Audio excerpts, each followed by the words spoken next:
Well, it's hard to ask for the bye week to go any better than that. Let's talk about those games and the Vikings' odds from here on out. I think we have to have a real discussion about this. Are the Vikings actually contending right now? It's the Locked On Vikings podcast.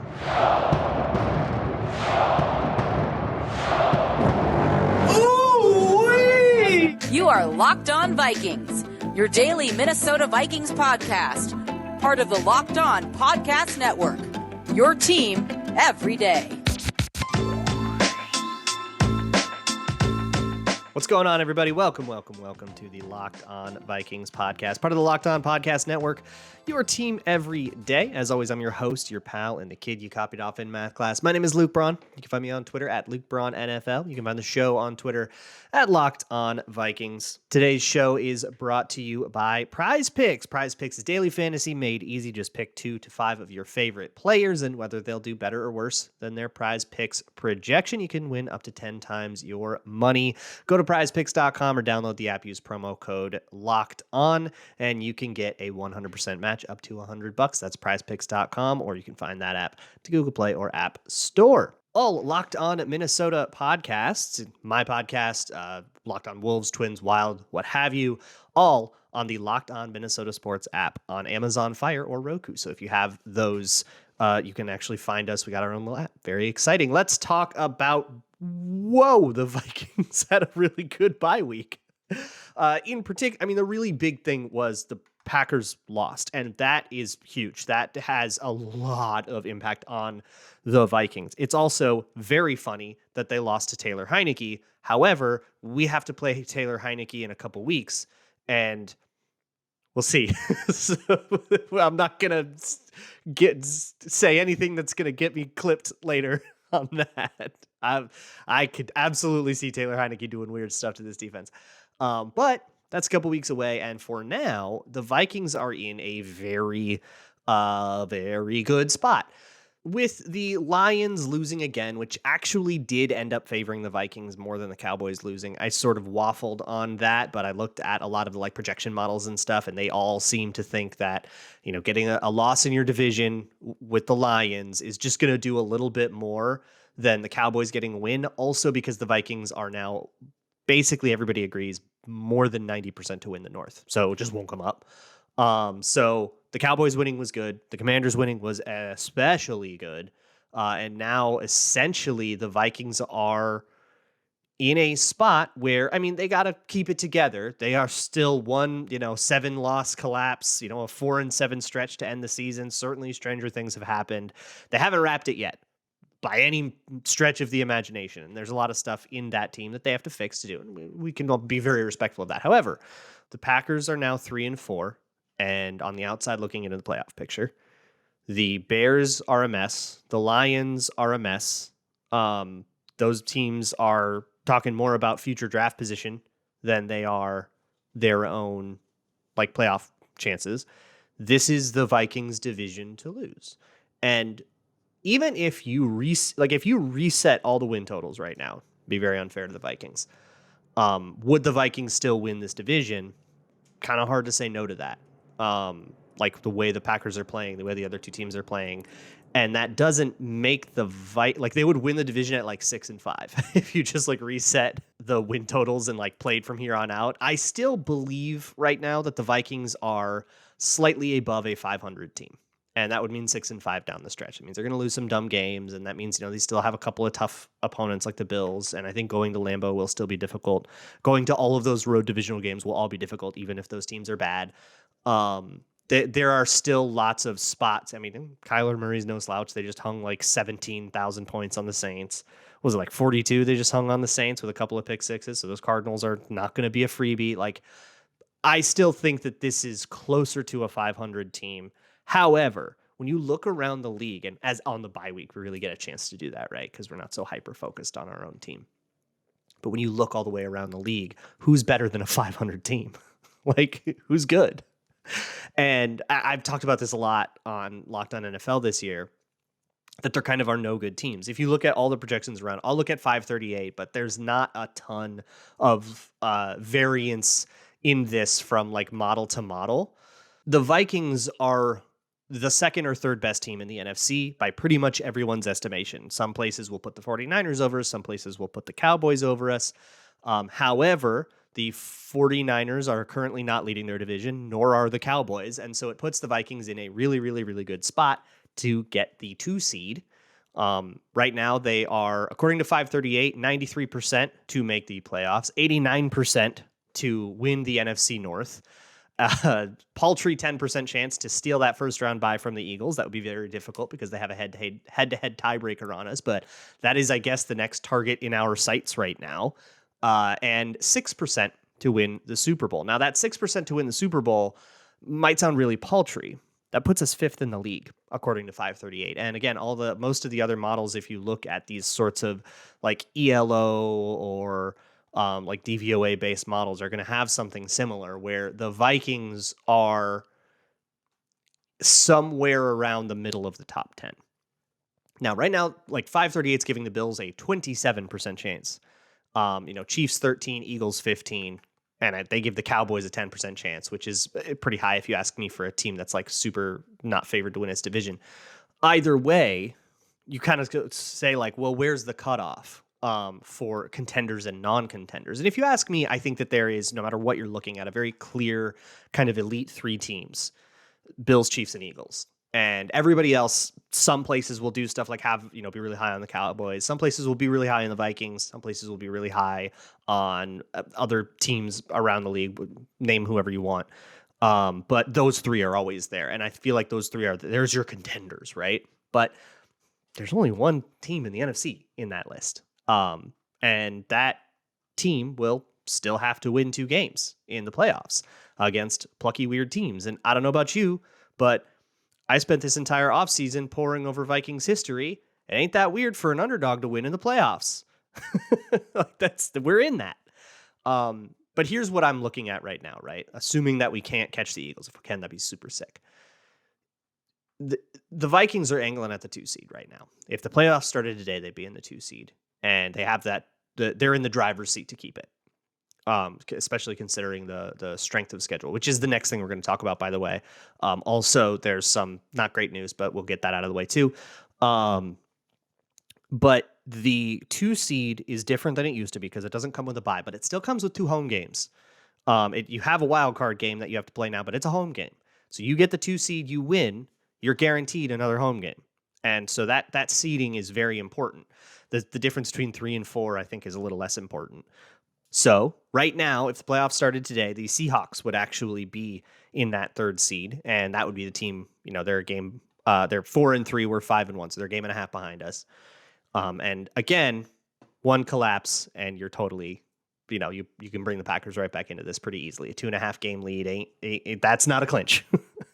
But we'll talk about that in a sec because I do want to kind of re-examine the Vikings schedule in a better attempt to answer this question of are the Vikings contenders?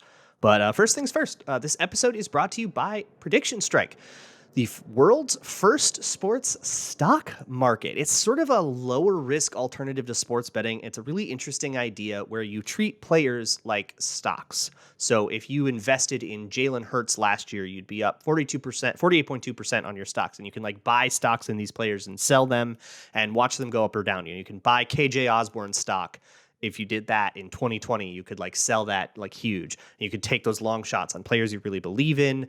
Or on the flip side, you can say, man, I bought this Kyle Pitts stock and I don't really love it. And now it's super down because he hasn't gotten as much production to start the year, all of that stuff. What's cool about it is that all athletes are entitled to a percentage of their market cap, which is definitely not something that sports betting companies do.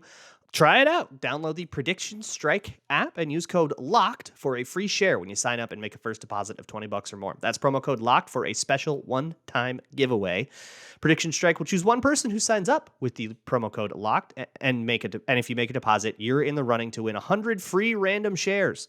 That could be worth up to $3,000 if you get lucky and receive something like Josh Allen shares or Patrick Mahomes shares. So invest in what you know on Prediction Strike, the stock market for sports. Today's episode is also brought to you by Blue Nile. Blue Nile is a great way to help your great moment sparkle. If you are trying to maybe ask a very special question of somebody, if you're maybe just trying to celebrate a birthday or an anniversary or just want to do something lovely for your loved one, you don't need a reason. You can shop stress-free at Blue Nile. Blue Nile can help you get the right cut, the right stones, the right designs that your special someone actually wants. And they have jewelers like on hand that you can talk to 24/7 via phone or chat that can actually help you handcraft the perfect one-of-a-kind engagement ring. Blue Nile has a 100% satisfaction guarantee. All Blue Nile orders are insured and shipped for free in discreet packaging. They also offer overnight shipping if you're in a rush. Make your moment sparkle with Blue Nile. Go to BlueNile.com, use code LOCKEDON to save $50 on your purchase of $500 or more. That's BlueNile.com, code LOCKEDON to save $50 on your purchase of $500 or more. BlueNile.com, code LOCKEDON. Thanks so much for making Locked On Vikings your first listen of the day. Make sure you check out Locked On Sports Today. It's our sort of like flagship all sports show. It's October. Everything is in season right now. We got the World Series coming up. Basketball, hockey just started. Of course, NFL in full swing. Everything is going on. So check out Locked On Sports Today. Also check me out on Patreon. You can find me at patreon.com/LukeBraunNFL. Since I was in London the week after the Saints game, I did not get to do any Patreon film breakdowns on that game. Well, I'm doing them instead of on the bye week because I don't have a game to break down right now. So it works out perfectly. Check me out there if you want some more in-depth film breakdown-y stuff. For now, let me talk to you about the Minnesota Vikings schedule because it is notoriously soft. A lot of people talk about how soft this schedule is and how we're kind of past the hard part of the schedule, I guess. But I always caution people against strength of schedule arguments. I don't really like strength of schedule arguments. If you're going to do strength of schedule, you have to do it in a really advanced way. First off, if you can't just say, well, our opponents are 23-24, so therefore it's an okay schedule, right? Like, because, well, what about how many of those wins were against bad teams and how many of those losses were against good teams? And so you kind of have to incorporate that stuff. And there's like more complicated, like analytical ways to be really correct about that. And I think there is some like strength of schedule analysis, like PFF does one that I think is pretty good that, can give you a sense for how difficult is our slate versus another team's slate. But I also think that these differences are very often overstated. You can put it in an index and stuff, but in the NFL, and I think we take this for granted, the best team probably takes 7 out of 10 against the worst team. If you put the Bills against, I don't know, who's the worst team? The Texans? Is it maybe the Lions? I don't know. We'll call it the Texans, but Bills versus Texans. The Texans will find a way to win that game on some stupid thing. There'll be weather. There'll be a game plan fluke that's totally unrepeatable. That kind of stuff just happens, right? Another reason not to take playoff odds and like Super Bowl percentages quite too seriously, right? Sometimes unlikely stuff happens. And so what I'm not going to do here is go, all right, Cardinals, well, that's home, that's a win. Commanders, they suck, that's a win. Bills, that's a loss. But I'm not doing that. If you want to do that, you feel free to, and you can probably get something like that from just about every other Vikings podcast or radio like out there. But what I'll tell you right now is we can kind of divide this up into like difficult games and non-difficult games and kind of decide, okay, how do they have to do on each of those categories to really make this? I say the Vikings can go 6-5 from here on out, which feels pretty doable for a team that started 5-1. 6-5, just kind of hover around 500, tread water for the rest of the season. You're 11-6. And the Packers are the next closest team currently at 3-4. That means they can afford to lose 2 games, and one of them can't be the one against the Vikings in Lambeau on January 1st, on New Year's Day. And even then, I still think they need some help with tiebreakers. They can afford 2 losses if you go 6-5. That pretty much does it. That'll basically take the division, except in some weird corner cases. So I think that's our goal right now is 6-5, and anything better is gravy. Or that's the goal we're looking at, right? Vikings are not thinking about this. They're just thinking about the Cardinals right now, trying to win the game in front of them, and that's not who we're talking to. This is just a way to kind of look at the upcoming schedule and say, okay, how feasible does this seem? So I would say that the difficult opponents on the Vikings schedule right now are the Bills, Cowboys, Jets, and Giants. And I'm going to say going to Lambeau will be a difficult game, even though the Packers are in a really bad way. A, it's a long time from now. They got a lot of time to get their stuff together. B, December. It's a winter game in Lambeau. That is always hard, even if the Packers are bad. So I'll say those are 5 difficult games. And the rest of the games are the Colts, who are a catastrophe. They're 3-3-1, but they play way worse than that. At Bears, at Lions.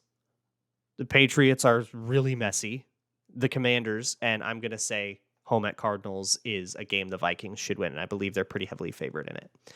And I think the betting lines should reflect that, right? So you will notice that I've said, okay, 6 really winnable games, 5 more difficult games. Win your winnable games, and your difficult games you don't need, right? Great, easy.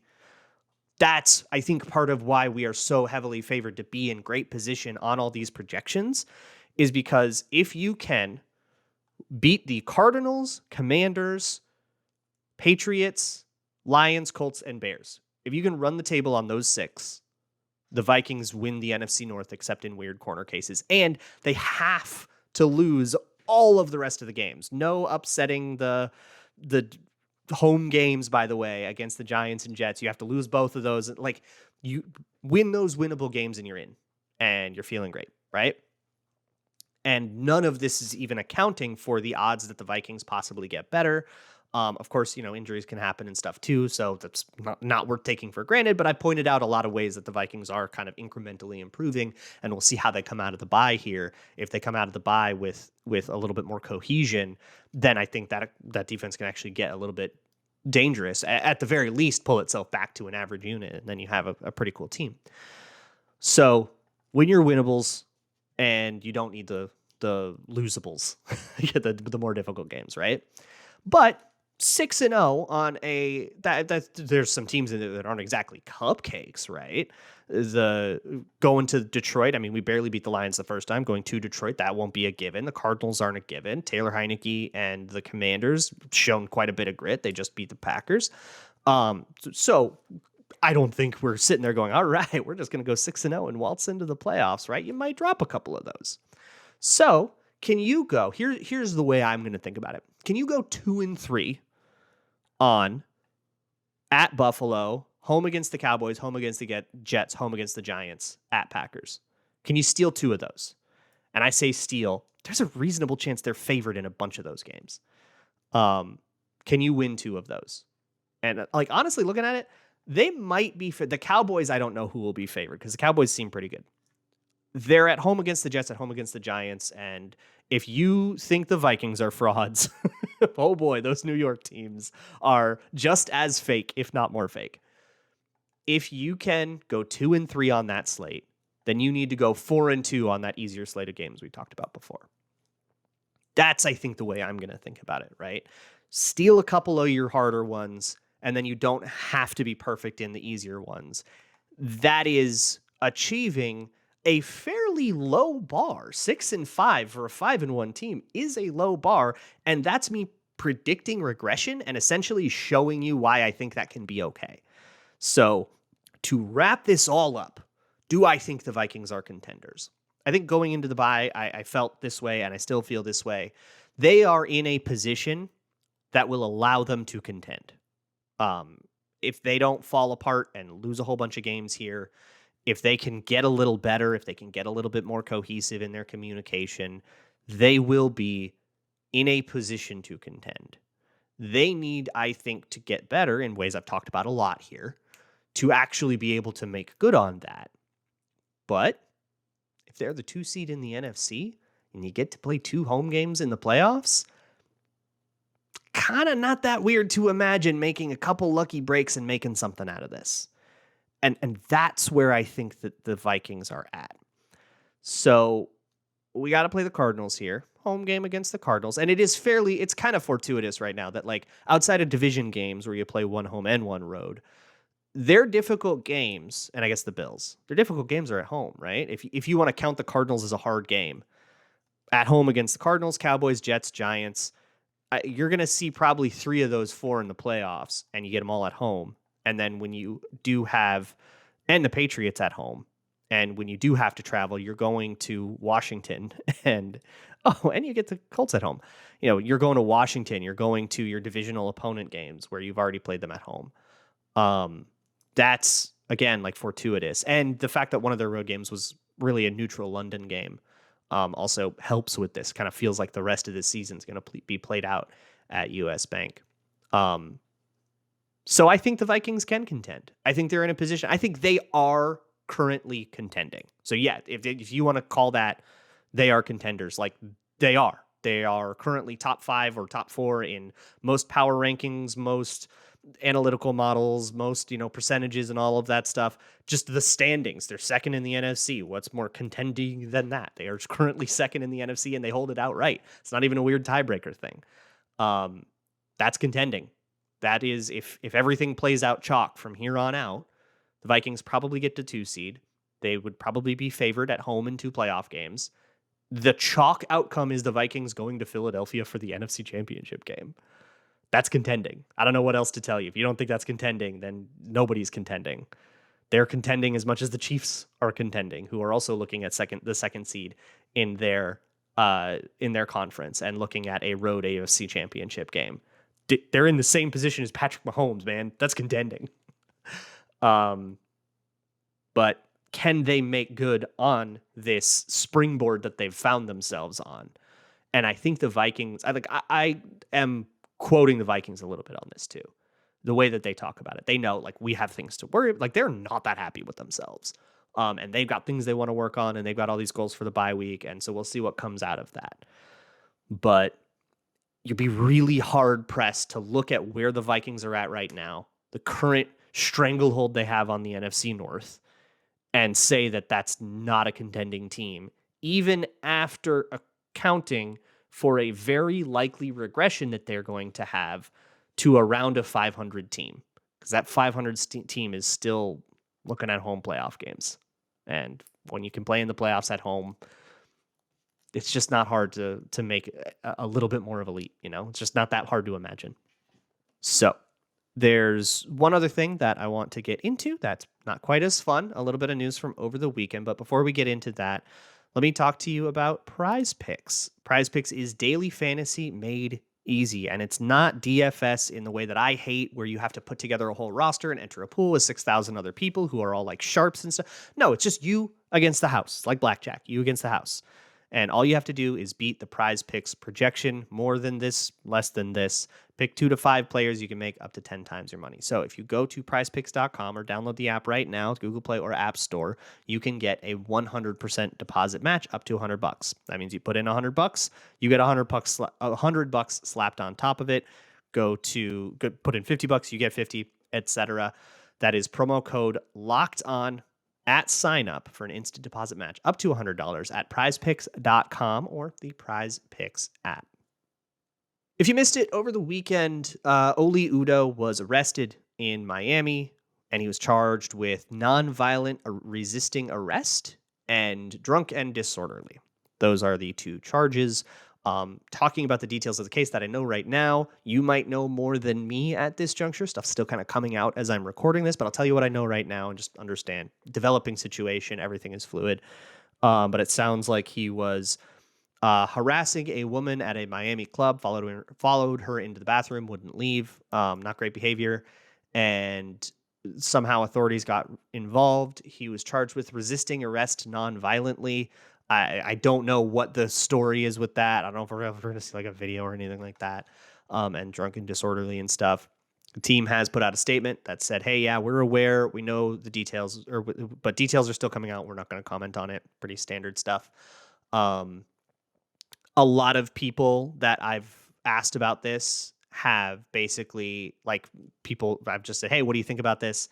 And they say, oh, well, he cut, right? Like, a lot of people seem to think that when you get in trouble like this and you're a player of Oli Udoh's status, who's like a reserve player, that pretty much any slip up like that and you're gone. I don't necessarily think that that is the case. I think that has a lot more to do with PR and a lot less to do with actual merit. I think back to like Jeff Gladney, right? There was this huge uproar when Jeff Gladney had his, I think was officially domestic batteries. Apologies if I used the wrong term there. And that all went, and it was just the indictment. And when he was indicted, he was cut outright, despite being a first round pick going into his second year. That was kind of how that was a PR move, right? That had nothing. I mean, he was a first round pick. He had all of the like golden shield in the world, but the PR for that, the coverage of that had become enough of a story where the Vikings made the move. I guess another way to put what I'm saying is that I don't have faith in any NFL team, especially the Vikings, a typically very rank and file organization, does not tend to stray from the beaten path very much. Is not going, they're going to try to get away with keeping a player who's in trouble if they can. That's the way that I see this. I don't have a lot of faith in NFL teams like making a big grand gesture about anything like this if they don't have to. They are going to follow what they think the wins are, and if there's enough outcry to cut Oli Udoh over this, and if more details come out and it turns out to be like way more toxic than it sounds or anything like that, then he'll get cut. But my guess is maybe you'll probably get a suspension for getting arrested, right? And that'll kind of be that. He'll miss a game. It'll play out slowly over time. He's not going to get cut tomorrow or anything like that. Teams aren't that reactive. And then he'll have a 2-game suspension like next year, and he won't even be on the team by then. That's probably my guess for how that plays out. But again, a lot of details still coming out on all of this. So I will respectfully withhold comment on any other opinions on what he actually did and what actually deserves to happen or whatever. But look, I cover the Vikings. I've seen a few moments like this. All right. And in what I understand and in the patterns that we've seen in the NFL, what those suggest to us is that the team will avoid taking any kind of like disciplinary action on their own. They'll defer to the league. The league will maybe hand down a suspension and maybe won't. The charges themselves will probably be pled down to some kind of community service and a fine or something like that. And everything else will just like play out quietly unless other details come out that start to turn this into a genuine PR thing. But right now, Oli Udoh is not at the end. I don't like that this is the case. I don't think that it's right that it comes down to this, but Oli Udoh is not a high profile enough player, and following a woman into a bathroom at a club is not a high profile enough story to get the traction that it would need to. And that's not any reflection on the actual character of what that is. Like that's not me saying that it's actually okay to do that or anything like that. That's it, that it is just not a big enough story to force a team to do something. And unfortunately, that's the only way to force a team to do something, is to make it a big enough story. If there's more public outcry about this, I bet the Vikings respond differently. Do with that what you will. And I certainly won't judge you. So that's not very fun. We'll have to just watch that play out as it goes. But that's it for Locked On Vikings today. Tomorrow is Twitter Tuesday. Get your questions in. You can send them to me at Luke Braun NFL or at Locked On Vikings on Twitter. LockedOnVikingsPodcast@gmail.com. If you'd like to send an email, something longer form, you can also do the Google form in the show notes. I will see you all tomorrow. And as always, Skol.